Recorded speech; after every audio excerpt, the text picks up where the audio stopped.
Today discuss about yarn cards increase what to do. যদি আপনার অটোকনে winding মেশিনে yarn Katz বেড়ে যায় সেক্ষেত্রে আপনার করণীয় কি করবেন? ইয়ার্ন কাটস বাড়লে করণীয় কি? তো প্রথম আমি লিখেছি ওয়াইন্ডিং সেকশন আরএস ডিক্রিজ, অর্থাৎ আপনার ওয়াইন্ডিং সেকশনে অটোকন সেকশনে আপনার আরএস এটা কিন্তু ইম্পর্টেন্ট একটা ইস্যু। আরএস আপনার হঠাৎ করে কি হলো যে আপনার কমে গেল, আপনি খুঁজে পাচ্ছেন না যে আসলে সমস্যাটা কি, বারবার সাকশন মার্ক উঠে যাচ্ছে, হ্যাঁ স্প্লাইস বারবার করছে, হ্যাঁ বারবার সুতা কাটতেছে, কার্স বেড়ে যাচ্ছে, আসলে আপনি বুঝতে পারছেন না। তখন আপনি দেখতে হবে যে আমার আরএসটা হয়তো কমে গেছে, ঠিক আছে, আরএসটা হয়তো কমে গেছে। অর্থাৎ কিভাবে বুঝবেন?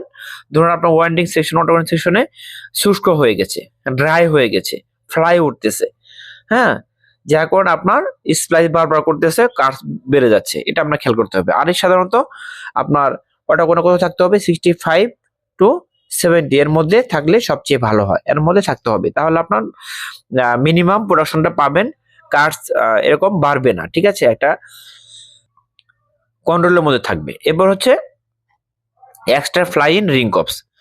যদি আপনার রিং কপস স্টক থাকে সেটা রিং এ হতে পারে, ওয়াইন্ডিং সেকশনে হতে পারে, কপসের উপর অনেক সময় ফ্লাই পড়ে থাকে।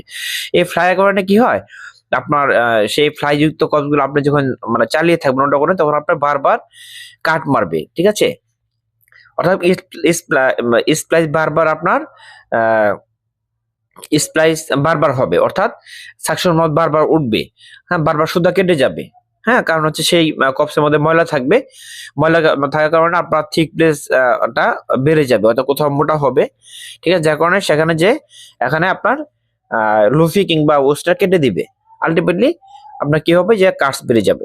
তো এরপর হচ্ছে এক্সট্রা ফ্লাইন রবিং। ধরুন আপনার রবিং ফিট আছে রিং মেশিনে, তো রবিনের মধ্যে আপনার কি হলো, অনেক ফ্লাই জমে আছে, হ্যাঁ যার কারণে এই ফ্লাই থাকার কারণে আপনার যখন সুতা তৈরি হবে তখন সুতার মধ্যে আপনার কি হবে, থিক প্লেসের সৃষ্টি হবে, সেই জায়গাটা মোটা হয়ে যাবে। যখন এটা আপনার ওটা অনেক চলমান থাকবে তখন সেখানে কিন্তু আপনার কেটে দিবে, হ্যাঁ ওস্টা কিংবা লুফি যখন কেটে দিবে, তো বারবার স্প্লাইস হবে, আলটিমেটলি ইয়ার্ন কাটস বেড়ে যাবে।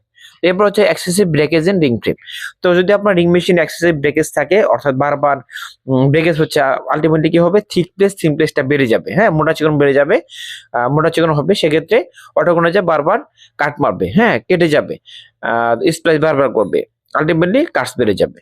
তো এই কয়েকটি কারণের জন্য আসলে ইয়ার্ন কাটস বাড়তে পারে। আরো কিছু কারণ আছে, আমি এর আগে ভিডিও দিয়েছি, সেগুলো দেখে নেবেন। তো আশা করি বুঝতে পেরেছেন। আজকে এ পর্যন্তই।